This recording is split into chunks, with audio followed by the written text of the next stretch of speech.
കൃഷ്ണായ വാസുദേവായ ഹരയേ പരമാത്മനേ പ്രണതക്ലേശനാശായ ഗോവിന്ദായ നമോ നമ. ശ്രീമദ് ഭാഗവതം ഏകാദശ സ്കന്ധം അധ്യായം 29. നമ്മൾ ശ്ലോകം 14 വരെ ചെയ്തു. അതിലൊരു പണ്ഡിതൻ എങ്ങനെയുള്ള ആളാണെന്ന് പറഞ്ഞിട്ടാണ് നമ്മൾ നിർത്തിയതല്ലേ. ആരാണ് പണ്ഡിതൻ? ബ്രാഹ്മണനിലും ചണ്ടാളനിലും, അതായത് ഏറ്റവും ഉത്കൃഷ്ടനിലും ഏറ്റവും നികൃഷ്ടന് നമ്മൾ കരുതുന്നതിലും കള്ളനിലും, അതായത് ഒന്നും ഉത്കൃഷ്ടോ നികൃഷ്ടോ അല്ലാന്നും കൂടിയും അതിനർത്ഥം വരും കേട്ടോ. ബ്രാഹ്മണനിലും ചണ്ടാളനിലും കള്ളനിലും ബ്രഹ്മാവിലും സൂര്യനിലും തീപ്പൊരിയിലും വളരെ ശാന്തനായ മനുഷ്യനിലും വളരെ ക്രൂരമായ മനുഷ്യനിലും ഒരു ഭേദഭാവനയുമില്ലാതെ ആരാണോ ഈ ബ്രഹ്മത്തിനെ അല്ലെങ്കിൽ അഖണ്ഡബോധരൂപത്തിനെ കാണുന്നത് അവനാണ് പണ്ഡിതൻ. അതായത് സർവത്ര സമഭാവനയോടുകൂടിയ ആളാണ് പണ്ഡിതൻ എന്നർത്ഥം. അല്ലെങ്കിൽ ഈ സമഭാവന ആർക്കാണ് ഉള്ളിലുണ്ടാവണത്? അയാളുടെ മനസ്സിൻ്റെ ശത്രുക്കളായിട്ടുള്ള കാമക്രോധ ലോഭ മത മോഹ മാത്സര്യങ്ങളൊക്കെ നീങ്ങി അകന്നു പോകും എന്നൊക്കെയാണ് നമ്മൾ പറഞ്ഞതല്ലേ. ഇനി നമുക്ക് 15 നമുക്ക് ചെയ്യാം. 15ാമത്തെ ശ്ലോകം നമുക്ക് വായിക്കാം.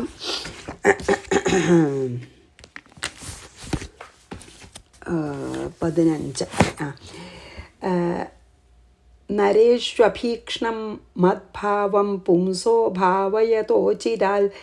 അതാണ് ഇനി പറഞ്ഞത്. സ്പർദ്ധാസൂയാതിരസ്കാരാഹ സാഹങ്കാരാ വിയന്തിഹി.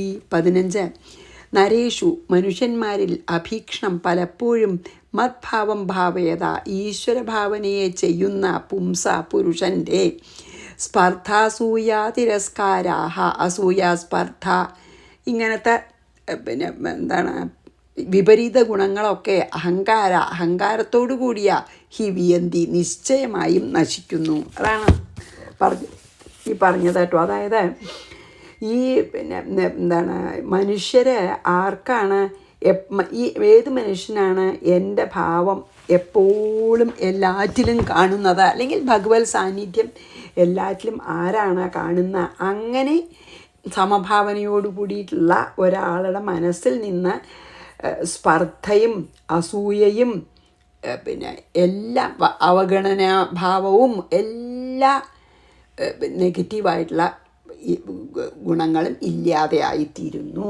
അതൊക്കെ അഹങ്കാരത്തോടു കൂടി അത് നശിക്കുന്നു എന്ന്. താൻ വലിയ കേമനാണെന്നുള്ള അഹങ്കാരം ഒന്നും ഉണ്ടാവില്ല. എല്ലാം വളരെ പരിശുദ്ധമായ മനസ്സായിത്തീരുന്ന. ഇങ്ങനെ എല്ലാറ്റിലും എൻ്റെ സാന്നിധ്യം കാണാൻ തുടങ്ങിയിട്ടുള്ള ആൾ. ശരിയാണല്ലോ. എല്ലാറ്റിലും അഖണ്ഡബോധരൂപമായിട്ടുള്ള ബ്രഹ്മത്തിനെ കണ്ടുവച്ചാൽ വേറൊന്നും ഒരു ഭേദഭാവനയില്ലല്ലോ. അപ്പോൾ 15 വായിച്ച് 16. നരേഷ്വഭീക്ഷ്ണം മദ്ഭാവം പുംസോ ഭാവയതോചിരാത് സ്പർദ്ധാസൂയാതിരസ്കാരാഹ സാഹങ്കാരാ വിയന്തിഹി വിസൃജ്യ സ്മയമാനാൻ സ്വാൻ ദൃശം വ്രീഡാം ച ദൈഹികീം പ്രണമേദ്ദണ്ഡവത്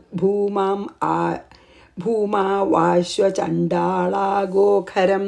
അതാണ് ഇനി പറയണത്. എന്താ പറയുക 16 സ്മയമാനാൻ തന്നെ നോക്കി പരിഹസിക്കുന്ന സ്വാൻ തൻ്റെ എന്താ പറയുക കൂട്ടുകാരെയും ദൈഹികീം ദൃശം ഞാനാണ് ഏറ്റവും പെർഫെക്റ്റ് ആയിട്ടുള്ള ആൾ, അന്യന്മാരൊക്കെ ഇംപെർഫെക്റ്റാണ്, അല്ലെങ്കിൽ ഞാൻ ഉത്കൃഷ്ടനാണ്, ബാക്കിയുള്ളവരൊക്കെ നികൃഷ്ടന്മാരാണ് എന്ന് വിചാരിക്കുന്ന ദേഹാഭിമാനം കൊണ്ടാണല്ലോ അത് തോന്നണത്. വ്രീഡാം ച അങ്ങനത്തെ ലജ്ജയെയും വിസൃജ്യ വിട്ട്, അതായത് ഈ അരുതാത്ത ലജ്ജ. അശ്വ ചാണ്ടാള ഗോഖരം നായ, അശ്വം ച നായയാണല്ലോ, ചണ്ടാളന്മാർ നികൃഷ്ടനെന്ന് വിചാരിക്കണവർ, കഴുത തുടങ്ങിയ എല്ലാറ്റിനെയും ഭൂമൗ ദണ്ഡവത് പ്രണമേത് ഭൂമിയിൽ ദണ്ഡം പോലെ വീണ് നമസ്കരിക്കും എന്ന് പറയാണ്. എന്താ പറയണേ? അതായത് അഹങ്കാരികളായിട്ടുള്ള സ്വന്തം ആൾക്കാരെയൊക്കെ നമ്മൾ അല്ലെങ്കിൽ ദുർജനങ്ങളുടെ സംസർഗം നമ്മൾ ശരിക്കും തന്നെ അതിൽ നിന്ന് വിട്ടു നിൽക്കണമെന്ന്. നമ്മുടെ സ്വന്തം ബന്ധുക്കളാണെങ്കിൽ പോലും അഹങ്കാരികളാണെങ്കിൽ അവരിൽ നിന്ന് മാറി നിൽക്കണം. ഞാൻ ദേഹാഭിമാനം കൊണ്ട് ഉണ്ടാവുന്ന ഞാൻ ഉത്കൃഷ്ടനാണ്, ഞാൻ നികൃഷ്ടനാണ് എന്നിട്ട് പിന്നെ താഴെയുള്ളവരോട് സംസാരിക്കാൻ മടി, അതാണ് ലജ്ജ പറഞ്ഞ, അങ്ങനത്തെ ഒക്കെ ഉപേക്ഷിക്കണം. എന്നിട്ട് പട്ടി അല്ലെങ്കിൽ നായോ പട്ടിയോ എന്ന് എന്താ വെച്ചാൽ പറയാം, ചണ്ടാളൻ, പശു, കഴുത ഇതിൻ്റെയൊക്കെ മുമ്പിൽ നമ്മൾ വീണ് വീണ് നമസ്കരിക്കണം എന്നാണ് പറയണത്. എന്നാൽ എത്ര കാലം ഇങ്ങനെ ചെയ്യണം? എപ്പോഴാണ് നമുക്ക് എല്ലാറ്റിലും ഭേദഭാവന ഇല്ലാതെ എല്ലാറ്റിലും ബ്രഹ്മഭാവം നമുക്ക് എപ്പോഴാണ് കാണാൻ സാധിക്കണത്? എല്ലാറ്റിലും ആ അഖണ്ഡബോധരൂപമായ ബ്രഹ്മത്തെ എപ്പോഴാണ് കാണാൻ സാധിക്കുന്നത്? അതുവരെ നമ്മൾ ഇങ്ങനെ എല്ലാറ്റിനെയും പ്രപഞ്ചഘടകങ്ങൾ മുഴുവൻ നമ്മൾ വീണ് വീണ് നമസ്കരിക്കണം. എന്നാൽ അങ്ങനെ നമുക്ക് ആ ബ്രഹ്മമല്ലാതെ ഇവിടെ ഒന്നുമില്ല എന്നുള്ള ആ നിശ്ചയം ദൃഢമാകുന്നത് വരെ നമ്മൾ ഇത് ചെയ്തും കൊണ്ടിരിക്കണം എന്ന്. അതായത് നമുക്കത് നല്ല ബ്രഹ്മല്ലാതെ ഇവിടെ ഒന്നുമില്ല, എല്ലാറ്റിലും സർവം ബ്രഹ്മമയെന്ന് തോന്നാൻ തുടങ്ങിയാൽ പിന്നെ ഒരു സംശയവും ഇല്ല, പിന്നെ നമ്മൾ ഒന്നും വേണ്ട, നമ്മൾ ജീവൻ മുക്തനായി. കാരണം ദേഹം ചെയ്യണതോ ദേഹത്തിൻ്റെ അടുത്ത് വരണതോ ദേഹം അങ്കിട് ചെയ്യണതോ ദേഹത്തിനെ പറ്റി നമ്മൾ ബോധവാന്മാരല്ലാണ്ടേ പോലോ. അതാണ് പറഞ്ഞത്. വിസൃജ്യ സ്മയമാനാൻ സ്വാൻ ദൃശം വ്രീഡം ച ദൈഹികീം പ്രണമേദണ്ഡവദ്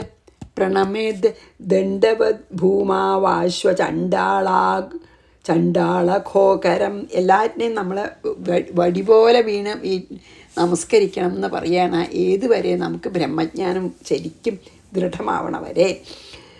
ഇനി യാവത് സർവേഷു ഭൂതേഷു മദ്ഭാവോ നോപജായതേ താവദേവമുപാസീത വാങ്മനക്കായ വൃത്തിഭി. ഇനി എത്ര കാലം അങ്ങനെ നമ്മൾ തുടരണം എന്നാണ് നമ്മൾ 17 പറയണത്. അപ്പോൾ തന്നെയാണ് കേട്ടോ. സർവേഷു ഭൂതേഷു എല്ലാ പ്രാണികളിലും മദ്ഭാവ ഈശ്വരഭാവം യാവത് ന ഉപജായതേ ഏതുവരെ ഉണ്ടാകുന്നില്ലയോ, എല്ലാവരിലും ഈശ്വരനെ കാണാൻ സാധിക്കാത്ത കാലം ഉള്ളിടത്തോളം, കാണാൻ സാധിക്കാത്തിടത്തോളം കാലം അങ്ങനെ പറയട്ടെ. അതായത് എല്ലാ പ്രാണികളിലും ഈശ്വര സാന്നിധ്യം കാണാൻ പറ്റാതിരിക്കുന്നിടത്തോളം കാലം ഏവം ഈ വിധം വാങ്മന കായവൃത്തി വാക്ക് മനസ്സ് ശരീരം ഇവയുടെ പ്രവൃത്തികളാൽ ഉപാസിത എന്നെ ഉപാസിക്കണം എന്ന്. അതായത് ഉപാസിച്ച് ഭഗവാനെ എല്ലാറ്റിലും കാണാൻ ശ്രമിച്ച് എല്ലാറ്റിലും ഭഗവാനെ കാണാൻ തുടങ്ങിയാൽ പിന്നെ ഈ ഉപാസന ഉപേക്ഷിക്കാം. പക്ഷേ എത്ര കാലം ഈ ഉപാസന ഭഗവാനെ എല്ലാറ്റിലും കാണാനുള്ള നമ്മളെ പ്രയത്നവും സാധനയും ഒക്കെ ഇങ്ങനെ എല്ലാറ്റിനെയും നമസ്കരിക്കാൻ ശ്രമിക്കുക ഒക്കെ എത്ര കാലം ചെയ്യണം വെച്ചാൽ നമുക്ക് ആ ബ്രഹ്മഭാവം ദൃഢമായിട്ട് എല്ലാറ്റിലും ഭഗവത് സാന്നിധ്യം കാണാൻ സാധിക്കുന്നത് വരെ നമ്മുടെ ഈ ഉപാസന തുടരണം. അതാണ് ഇതിൽ പറഞ്ഞത്. അതായത് സർവ്വപ്രാണികളിലും ഞാൻ മാത്രമേ ഉള്ളൂ എന്നുള്ള ആ ബോധം ദൃഢമായിട്ട് ഉറയ്ക്കുന്ന വരെ നമ്മൾ വാക്കുകൊണ്ടും മനസ്സുകൊണ്ടും ശരീരം കൊണ്ടും എല്ലാം ചെയ്യുന്നതെല്ലാം ഭഗവത് ആരാധനയായിട്ട് തുടരുക തന്നെ വേണം എന്ന്. യാവത് സർവേഷു ഭൂതേഷു മദ്ഭാവോ നോപജായതേ താവദേവമുപാസീത വാങ്മനക്കായ വൃത്തിഭി. 18 നമുക്ക് 18 സർവം ബ്രഹ്മാത്മകം തസ്യ വിദ്യയാത്മമനീഷയാ പരിപശ്യന്നുപരമേത് സർവതോ മുക്ത സംശയ. അപ്പം നമ്മൾ സംശയങ്ങളൊക്കെ ഇല്ലാതെ ഒന്ന് പറയാണ്. ബ്രഹ്മഭാവം സർവം ബ്രഹ്മമയമായിട്ട് അനുഭവമാകുമ്പോൾ നമ്മളുടെ എല്ലാ സംശയവും തീരും. അതാണ് തസ്യ. ഇപ്രകാരം ഉപാസിക്കുന്ന പുരുഷന് സർവം ബ്രഹ്മാത്മകം എല്ലാം ബ്രഹ്മസ്വരൂപമായി ഭവിച്ചു പോകുന്നു, തന്നെ അങ്ങനെയാവും. ആത്മമനീഷയ ആ സകല സ്ഥലത്തും ആ ബ്രഹ്മത്തിനെ കാണുന്നതിനാൽ വിദ്യയ ആ ജ്ഞാനത്താൽ പരിപശ്യൻ 4 ഭാഗങ്ങളിലും പരബ്രഹ്മത്തെയും നോക്കുന്നവനായി കാണുന്നത് മുഴുവൻ ബ്രഹ്മം എന്ന് അയാൾക്ക് തോന്നാൻ തുടങ്ങും, അനുഭവമാവും. മുക്ത സംശയ അപ്പം നമ്മുടെ അഹങ്കാരഗ്രന്ഥിയും സംശയഗ്രന്ഥിയും ഒക്കെ പൊട്ടും. എന്നിട്ടോ മുക്തസംശയനാവും, അതായത് സംശയമുക്തനാവും. എന്നിട്ട് സർവതഃ ഉപരമേത്, സകല പ്രവൃത്തികളിൽ നിന്നും വിരമിച്ചു പോകുന്നു. അപ്പോഴാണ് ശരിക്കും കംപ്ലീറ്റ്ലി നിഷ്ക്രിയനായിത്തീരും. ഒരു പ്രവൃത്തിയും ചെയ്യാണ്ട് അതുവരെ പറ്റില്ല നമുക്ക്, അല്ലേ? നമ്മൾ ചെയ്തു മനസ്സുണ്ടെങ്കിൽ നമുക്ക് പ്രവൃത്തി ചെയ്യാതിരിക്കാൻ പറ്റില്ല. സുഷുപ്തിയിൽ മാത്രമല്ലേ നമ്മൾ ചെയ്യാതിരിക്കുള്ളൂ. പക്ഷെ ഇങ്ങനെ ആയാൽ പതുക്കെ തന്നെ ഓട്ടോമാറ്റിക്കായിട്ട് നമ്മൾ നിഷ്ക്രിയരാകുന്നതാണ് അത് പറയുന്നത്. ഇതിലെന്താണ്? അപ്പോൾ ഇങ്ങനെ ഉപാസന ചെയ്യുന്ന ഒരു സാധകൻ കുറച്ച് കഴിയുമ്പോൾ സർവം ബ്രഹ്മമയം എന്നുള്ള ആ ഒരു ജ്ഞാനം കൊണ്ട് എല്ലാം ബ്രഹ്മമായിട്ടേ പിന്നെ കാണുള്ളൂ. അവനവൻ തന്നെ ബ്രഹ്മമാവും തീരും ചെയ്യും. ഇങ്ങനെ സർവത്ര സമഭാവനയും സർവത്ര ഭഗവത് സാന്നിധ്യവും കാണുന്നൊരു സാധകൻ എല്ലാ സംശയങ്ങളിൽ നിന്നും മുക്തനായിട്ട് പിന്നെ നിഷ്ക്രിയനായി തീരുന്നു. പിന്നെന്താ വെച്ചാൽ ഒന്നും ചെയ്യാനായിട്ടില്ല.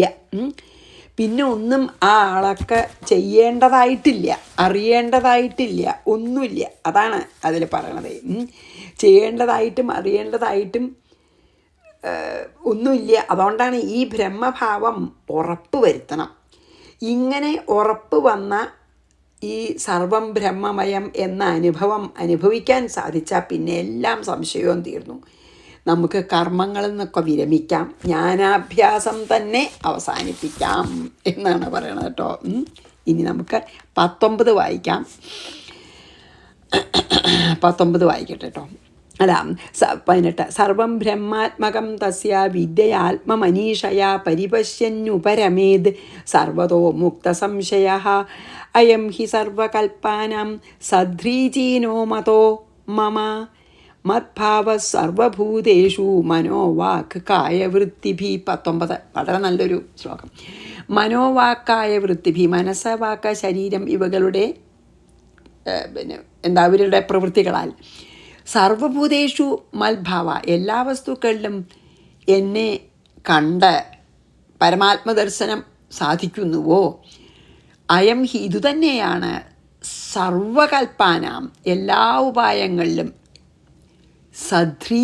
സദ്ധ്രീചിനഃ വളരെ ശ്രേഷ്ഠമെന്ന് മമ മതം എൻ്റെ അഭിപ്രായം. എന്താണ് ഭഗവാൻ ഈ 19ാമത്തെ ശ്ലോകത്തിൽ ഭഗവാൻ പറയണ വെച്ചാൽ, ഉദ്ധവരെ, ഈശ്വര സാക്ഷാത്കാരത്തിനുള്ള ഏറ്റവും നല്ല ഉപായം ഇപ്പം ഞാൻ പറഞ്ഞില്ലേ ഇതാണെന്നാണ് എൻ്റെ അഭിപ്രായം. ആത്മസാക്ഷാത്കാരത്തിനുള്ള ഏറ്റവും നല്ലൊരു ഉപായം എല്ലാറ്റിലും എന്നെ കാണാൻ ശ്രമിക്കുക, എന്നെ കണ്ട് കണ്ട് നമസ്കരിക്കുക. ഇപ്പം ഈ പറഞ്ഞില്ലേ അതാണ് ആത്മസാക്ഷാത്കാരത്തിന് ഏറ്റവും ഉത്തമമായിട്ടുള്ള ഒരു ഉപായം എന്നാണ് എൻ്റെ അഭിപ്രായം. വാക്ക്, മനസ്സ്, ശരീരം ഇതുകൊണ്ടുള്ള എല്ലാ കർമ്മങ്ങളിലൂടെയും നമ്മൾ ഈ കാണുന്ന സർവ്വജീവജാലങ്ങളിലും എല്ലാ പ്രപഞ്ചത്തിലുള്ള എല്ലാറ്റിലും നമ്മൾ ഈ ബ്രഹ്മത്തിനെ കാണാൻ സാധിച്ചാൽ ബ്രഹ്മാനുഭവം ഉണ്ടാവുക. ഇത് ശീലിക്കണ ഒരാൾക്ക് ഒരിക്കലും അധപ്പതനം ഉണ്ടാവില്ല. അതാണ് അതും കൂടിയും പറയുന്നുണ്ട്. അത് ഇനി അടുത്തതിൽ പറയട്ടോ. അതായത് അതാണ് ഇപ്പം ഈ പറഞ്ഞ വഴിയാണ് ഏറ്റവും അതായത് മനസ്സ്, വാക്ക്, ശരീരം 3 എപ്പോഴും അതും പറഞ്ഞാൽ മതിയല്ലോ. ഈ 3 കാര്യങ്ങൾ കൊണ്ടും സർവത്ര എൻ്റെ ഭാവം തന്നെ എല്ലാ ദിക്കിലും കാണുക. സർവം ബ്രഹ്മമായിട്ട് ഈ 3 കരണങ്ങൾ കൊണ്ടും കാണാൻ സാധിച്ചാൽ അതാണ് ആത്മസാക്ഷാത്കാരത്തിനുള്ള ഏറ്റവും ശ്രേഷ്ഠമായിട്ടുള്ള ഉപായം എന്നാണ് 19 പറഞ്ഞ്. അയം ഹി സർവകൽപ്പാനാം സദ്ധ്രീചീനോ മതോ മമ മദ്ഭാവ സർവഭൂതേഷു മനോവാക്കായ വൃത്തിഭി. 20 ന ഹ്യങ്കോപക്രമേ ധ്വംസോ മദ്ധർമ്മസ്യോദ്ധവാണ്വപി മയാ വ്യവസിതഃ സമ്യഗ് നിർഗുണത്വാദ്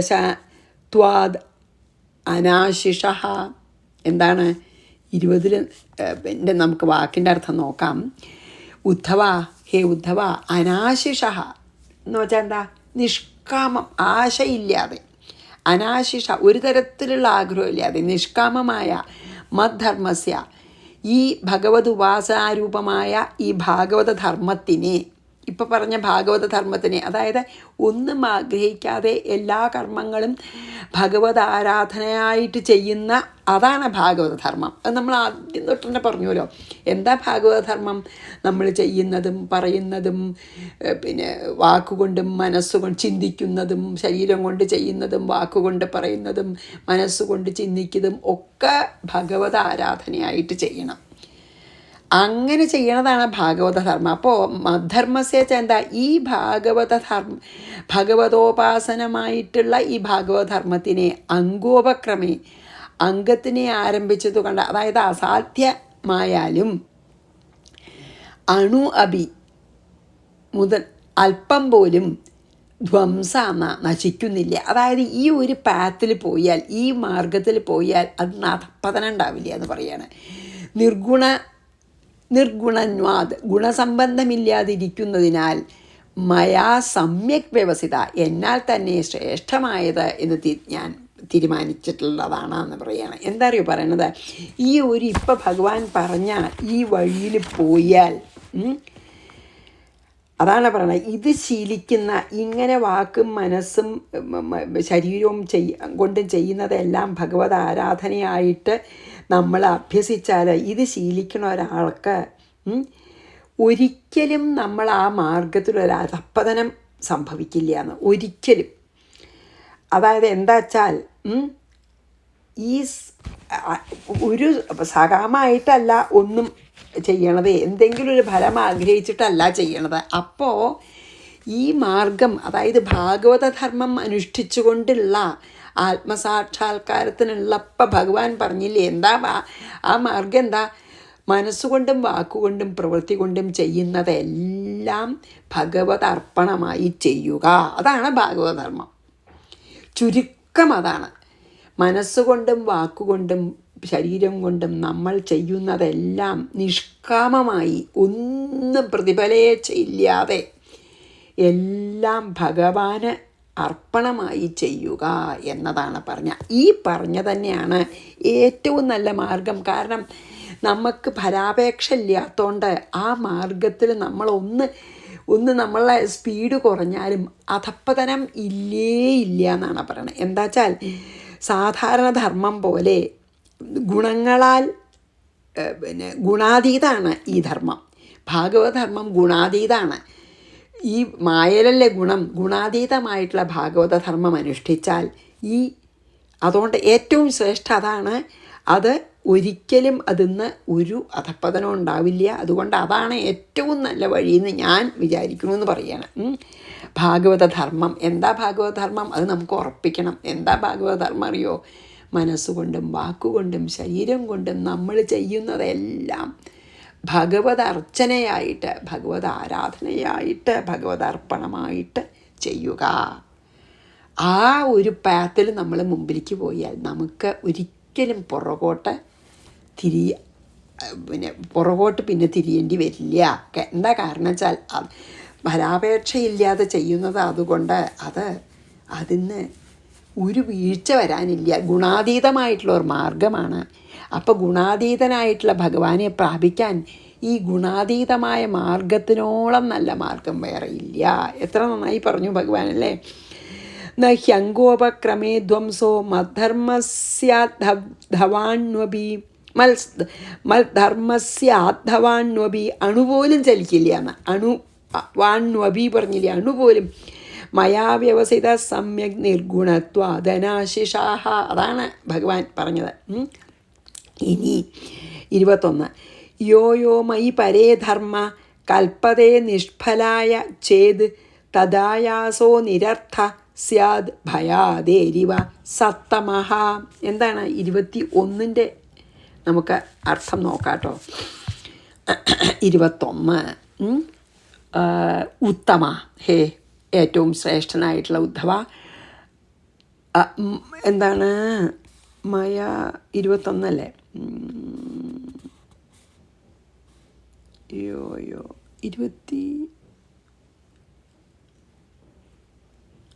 ഭയാദേ ഇവ, അതെ, ഭയാദേരിവ. ഓക്കെ, ഭയാദേഹേ ഇവ, ഭയം ഉണ്ടാകുമ്പോൾ നമ്മൾ പേടിച്ച് ഓടുന്നില്ലേ, ഓടുന്ന പോലെയും ശോകം വരുമ്പോൾ, ദുഃഖം വരുമ്പോൾ നമ്മൾ കരയും ചെയ്യുമല്ലോ. അപ്പം പേടി വരുമ്പോൾ നമുക്ക് അവിടുന്ന് രക്ഷപ്പെടാൻ വേണ്ടി ഓടും. ദുഃഖം വരുമ്പോൾ നമ്മൾ യാതൊരു വഴിയില്ലാതെ കരയും. നിഷ്ഫലമായ ഏതേത് ആയാസ, ഈ ലൗകിക വ്യാപാരങ്ങൾ, ലൗകികത്തിൽ നമ്മൾ ഈ വ്യവഹാരത്തിലുള്ളതൊക്കെ പരമാത്മാവായ മയി എന്നിൽ നിഷ്ഫലായ, ഫലം ഇച്ഛിക്കാതെ കൽപ്യതയെ ചെയ്ത് അർപ്പിക്കപ്പെടുമെങ്കിൽ തഥാ ധർമ്മഹാസ്യ, അപ്പോൾ ധർമ്മമാവുന്നു, അത് ഭാഗവത ധർമ്മമായി തീരുന്നു. ഇത് വളരെ നല്ലൊരു ഒരു ഉപദേശമാണ് നമുക്ക്. എന്താ അറിയോ, അത് വളരെ നല്ലൊരു ഉപദേശമാണ് കേട്ടോ നമുക്ക്. ഈ പരമേയി പറഞ്ഞില്ലേ, പരമകാരണമാണ് ഞാൻ, പരമകാരണമായ എന്നിനെന്താ യയഭാവ കൽപ്പത, എന്തെല്ലാം നമ്മുടെ വികാരങ്ങൾ നമ്മുടെ ഉള്ളിൽ വരുന്നു അതെല്ലാം എന്നിലേക്ക് തിരിക്കൂ. ചേതനിഷ്ഫലായ, എങ്കിൽ അതുകൊണ്ട് കാര്യമായിട്ടുള്ള ഫലമൊന്നും ഉണ്ടാവില്ല. കാരണം വെറുതെ കരഞ്ഞിട്ടെന്താ, പേടിച്ചിട്ടെന്താ, അതുകൊണ്ട് ഫലമില്ലല്ലോ. അങ്ങനത്തെ ഒക്കെ ഭഗവാനിലേക്ക് തിരിക്കുക. എന്നിട്ടോ, അതായത് പരമകാരണമായ എന്നിൽ വേറെ എന്തെന്തെല്ലാം ഭാവങ്ങൾ കൽപ്പിക്കുന്നുവോ അതുകൊണ്ട് കാര്യമായിട്ടുള്ള ഫലമൊന്നുമില്ല. അതുകൊണ്ട് ഹേ ഉദ്ധവ, അതുകൊണ്ട് ഭയത്തിലും മറ്റും എല്ലാ വികാരങ്ങളും എന്നിൽ അർപ്പിച്ചാൽ മതി, അല്ലാതെ കാര്യമില്ല എന്ന് പറയാണ്. അതായത് എന്തിപ്പോൾ ബ്രഹ്മത്തിൽ നമ്മൾ വേറെ എന്തൊരു ഭാവം കൽപ്പിക്കാൻ നോക്കിയാലും അത് നിഷ്ഫലാണ്. ഈ ബ്രഹ്മം എന്ന് പറഞ്ഞാൽ എന്താ, അത് ഈ ജഗത്തിൻ്റെ തന്നെ പരമകാരണമായിട്ടുള്ള അഖണ്ഡ ബോധരൂപമാണെന്ന് നമ്മൾ പറഞ്ഞല്ലോ. ആ പരമകാരണം അറിഞ്ഞാൽ പിന്നെ രണ്ടാമതൊന്നുമില്ല. അപ്പോൾ മറ്റെന്തെങ്കിലും ഉണ്ടെന്ന് തോന്നിയാൽ അത് മുഴുവൻ മായയിലത്തെയാണെന്ന് അങ്ങോട്ട് ഉറപ്പിക്കണം. മായയിലത്തെയാണ്, ഇത് യഥാർത്ഥത്തിലുള്ളതല്ല, ഞാൻ സ്വപ്നത്തിൽ കാണുന്ന പോണയാണെന്ന് അങ്ങോട്ട് ഉറപ്പിക്കണം. നമ്മൾ ബാക്കി കാണുന്നത് മുഴുവൻ മിഥ്യയാണ്. അപ്പോൾ നമ്മൾ ആദ്യമൊക്കെ നമുക്കൊരു സഗുണമായിട്ട്, ഇപ്പോൾ ഈ നമുക്ക് കൃഷ്ണനായിട്ടോ ശിവനായിട്ടോ ഭഗവതിയായിട്ടോ നമ്മുടെ ഏകാഗ്രത കിട്ടാൻ വേണ്ടിയിട്ട് അങ്ങനെ നമ്മൾ പിന്നെ സാധന ചെയ്യുന്നതിൽ ഒരു ദോഷമില്ല. എന്നാൽ അത് എൻ്റെ സൗകര്യത്തിന് ഞാൻ ചെയ്യണു. പക്ഷേ ഈ രൂപത്തിനും നാമത്തിനും ഗുണത്തിനും അതീതനാണ് ശരിക്കും ബ്രഹ്മം എന്ന് അറിഞ്ഞുകൊണ്ട് തന്നെ നമ്മളിപ്പോൾ കൃഷ്ണരൂപത്തിലോ ശിവരൂപത്തിലോ പിന്നെ എന്താണ് ഭഗവതി രൂപത്തിലോ ഒക്കെ ധ്യാനിക്കാം, വിരോധമില്ല. പക്ഷെ അത് അറിഞ്ഞുകൊണ്ട് വേണം. എന്താ അറിയോ, ഇതെന്നെ ഏകാഗ്രതയ്ക്ക് വേണ്ടി സഹായിക്കുന്നത് കൊണ്ട് ഞാനൊരു രൂപം എടുത്തിരിക്കുകയാണ്, എന്നിട്ട് അതിനെ പ്രാർത്ഥിക്കുകയാണ്. പക്ഷെ ഭഗവാൻ അരൂപനാണ്, നിർവികാരനാണ്, നിർഗുണനാണ്. അല്ലെങ്കിൽ ഭഗവാനെന്നോ ബ്രഹ്മം എന്ന് പറയണത് ഇതിനൊക്കെ അതീതാണെന്ന് മനസ്സിലറിഞ്ഞുകൊണ്ട് നമ്മൾ പ്രാർത്ഥിക്കാവൂ എന്ന് പറയേണ്ട ഭഗവാൻ. എന്താ കാരണം വെച്ചാൽ, അല്ലെങ്കിൽ ഇതൊരു വാസനയായിത്തീരുന്ന ആണ് ഭഗവാൻ ഇനി പറയാൻ പോണത് കേട്ടോ. അത് നമുക്ക് മനസ്സിലാക്കേണ്ട കാര്യമാണ്. എന്താ അതിൽ പറയണ വെച്ചാൽ, ഹേ ഉത്തമനായിട്ടുള്ള ഉദ്ധവ, ഭയം ശോകം മുതലായതുകൊണ്ട് നമ്മൾ ഭയം വന്നാൽ അതിന് രക്ഷപ്പെടാൻ ഓടും, നമുക്ക് ദുഃഖം വരുമ്പോൾ നമ്മൾ കരയും. ഇതൊക്കെ അതുകൊണ്ടൊന്നും നമ്മളുടെ ഭയം മാറേ, നമ്മൾ കരഞ്ഞുകൊണ്ട് ദുഃഖം മാറുകയേ ചെയ്യില്ല. ആ ദുഃഖത്തിൻ്റെ എന്ത് കാരണം കൊണ്ടാണ് നമ്മൾ ദുഃഖിക്കണമെന്ന് വെച്ചാൽ ആ കാരണം സോൾവ്ഡ് ആവണമെന്നില്ല. തൽക്കാലം മനസ്സിന് കരഞ്ഞാൽ ചിലപ്പോൾ കുറച്ച് ശാന്തി ഉണ്ടാവും, അല്ലാതെ ദുഃഖത്തിൻ്റെ കാരണം മാറണേ ഇല്ല കരഞ്ഞുകൊണ്ട്. ഭയം ഉണ്ടായിട്ട് ഓടിയാൽ ഭയം ഉണ്ടാവാനുള്ള കാരണവും മാറണില്ല. അതുപോലെ അത് നിഷ്ഫലാണ്. നമ്മുടെ ഭയക്കണതും നമ്മൾ കരയണതും ഒക്കെ നിഷ്ഫലാണ്.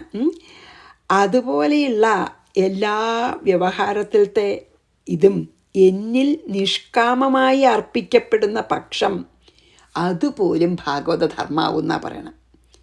ഇനിയാണ് പറയണത് നമ്മൾ സഗുണ ആയിട്ട് പ്രാർത്ഥിക്കണത് തെറ്റൊന്നുമില്ല, പക്ഷേ അത് അറിഞ്ഞുകൊണ്ട് വേണം എന്നൊക്കെ പറഞ്ഞത് ഇനിയാണ്. അപ്പോൾ ഇതെനിക്ക് വളരെ ഇഷ്ടമുള്ള ശ്ലോകമാണ്. എന്താ പറയുന്നത് വെച്ചാൽ, നമ്മുടെ ഇതിൽ ചുരുക്കി പറയുക വെച്ചാൽ, നമ്മുടെ എല്ലാ വികാരങ്ങളും ഭഗവാനിലേക്ക് തിരിച്ചു വിടുകയാണെങ്കിൽ അത് ഭാഗവത ധർമ്മമായി. അപ്പം നമുക്ക് ഭയം തോന്നുകയാണ് എന്തിനെങ്കിലും, അതും ഭഗവാനിലേക്ക്, ഭഗവാനെ എനിക്ക് ഈ ഭയം തോന്നുന്നത് പോലും ഞാൻ ഭഗവാന്റെ ആരാധനയായിട്ട് ഞാൻ ഭഗവാന് സമർപ്പിക്കണു, എൻ്റെ ഈ ഭയം കൂടി ഞാൻ ഭഗവാനെ സമർപ്പിക്കണു. നമുക്ക് എന്തെങ്കിലും ദുഃഖം വരുമ്പോൾ നമുക്ക് കരച്ചിൽ വരുന്നുണ്ട്, ശോകം കൊണ്ട് ആ ഭഗവാനെ ഞാനിപ്പോൾ എനിക്ക് തന്ന ദുഃഖമല്ലേ, എനിക്ക് തോന്നുന്ന ആ ദുഃഖം കാരണം എൻ്റെ മനസ്സിൽ തോന്നുന്ന ഈ ദുഃഖവും ഞാൻ അങ്ങയുടെ പാദങ്ങളിൽ അർപ്പിക്കുന്നു, എൻ്റെ മനസ്സിൽ തോന്നുന്ന ഭയവും ഞാൻ അങ്ങയുടെ പാദങ്ങളിൽ സമർപ്പിക്കുന്നു, എൻ്റെ മനസ്സിൽ തോന്നുന്ന അസൂയയും മാത്സര്യവും ക്രോധവും ശാന്തിയും ഒക്കെ ഞാൻ ഭഗവാനെ ഏൽപ്പിക്കുന്നു. എന്ത് വികാരം നമ്മുടെ ഉള്ളിൽ വന്നാലും അത് ഭഗവാന് സമർപ്പിക്കുകയാണെങ്കിൽ നമ്മൾ ഭാഗവത ധർമ്മം തന്നെ അനുഷ്ഠിക്കുകയാണെന്നാണ് പറയണത്. എത്ര നല്ലതല്ലേ ഇത്. ഇതിനു മുമ്പ് നമ്മൾ ചില ദിക്കിലൊക്കെ ഇതുപോലെ കുറച്ച് വ്യത്യാസത്തിൽ ഭഗവാൻ പറഞ്ഞിട്ടുണ്ട്. പക്ഷേ ഇത് വളരെ ഉറപ്പായിട്ട് ഭഗവാൻ പറയുകയാണ്, ഒന്നുകൊണ്ടും വിഷമിക്കേണ്ട, ഭാഗവത ധർമ്മം അനുഷ്ഠിക്കുക എന്ന് പറഞ്ഞു വെച്ചാൽ മനസ്സുകൊണ്ടും വാക്കുകൊണ്ടും പ്രവൃത്തി കൊണ്ടും ചെയ്യുന്നത് മുഴുവൻ എന്നിൽ അർപ്പിക്കുന്നു. അപ്പം മനസ്സിൽ വരണതാണല്ലോ ഈ ഭയവും ശോകവും ഒക്കെ, അതും ഭഗവാൻ അർപ്പിച്ചാൽ മതി. അപ്പം നമ്മൾ ഭാഗവത ധർമ്മങ്ങളിൽ നിന്ന് വ്യതിചലിക്കില്ല. അതുകൊണ്ടാണ് ഭഗവാൻ മുമ്പത്തെ ശ്ലോകത്തിൽ പറഞ്ഞത്, ഭാഗവത ധർമ്മം അനുഷ്ഠിക്കുമ്പോൾ അതിന്ന് ഒരണുപോലും നമുക്ക് അധപതനം ഉണ്ടാവില്ല. എന്താ കാരണം വെച്ചാൽ എല്ലാം ഭഗവാൻ അർപ്പിക്കുകയാണ്. നമ്മൾ മനസ്സിൽ തോന്നുന്ന എല്ലാ വികാരങ്ങളും നെഗറ്റീവാണെങ്കിലും സാരമില്ല, അത് ഭഗവാനിലേക്ക് ഡയറക്റ്റ് ചെയ്താൽ അത് ഭാഗവത ധർമ്മമായി. എത്ര നല്ലൊരു ഉപദേശമാണ് ഭഗവാൻ ഉദ്ധവനിൽ കൂടി നമുക്ക് തന്നത് അല്ലേ. ഞാൻ 21 വായിക്കാം. എത്ര ഭാഗ്യം ചെയ്തു നമുക്കിത് കേൾക്കാമെന്ന് ഞാൻ വിചാരിക്കുകയാണ് അല്ലേ ശരിക്കും. അപ്പോൾ 21 വായിച്ച് ഇന്നത്തെ നിർത്താം. യോ യോ മയി പരേ ധർമ്മ കൽപ്പതേ നിഷ്ഫലായ ചേത് തദായാസോ നിരർത്ഥസ്യാത് ഭയാദേരിവ സത്തമ. എന്നിൽ നിഷ്കാമമായി അർപ്പിക്കപ്പെട്ടാൽ ഏത് നമ്മുടെ ഈ വ്യവഹാരത്തിൽ നടക്കണ ഏത് കാര്യങ്ങളും പരമധർമ്മമാവുന്നു. അപ്പോൾ അതുകൊണ്ടാണ് ഭാഗവധർമ്മത്തിന് ഒരിക്കലും നാശല്യ അധപതനമില്ല എന്ന് പറഞ്ഞത് കേട്ടോ. ശ്രീകൃഷ്ണാർപ്പണമസ്തു. സർവത്ര ഗോവിന്ദനാമ സങ്കീർത്തനം. ഗോവിന്ദ ഗോവിന്ദ. ഗുരുവായൂരപ്പ ശരണം. സമസ്താപരാധം ക്ഷമസ്വമേ.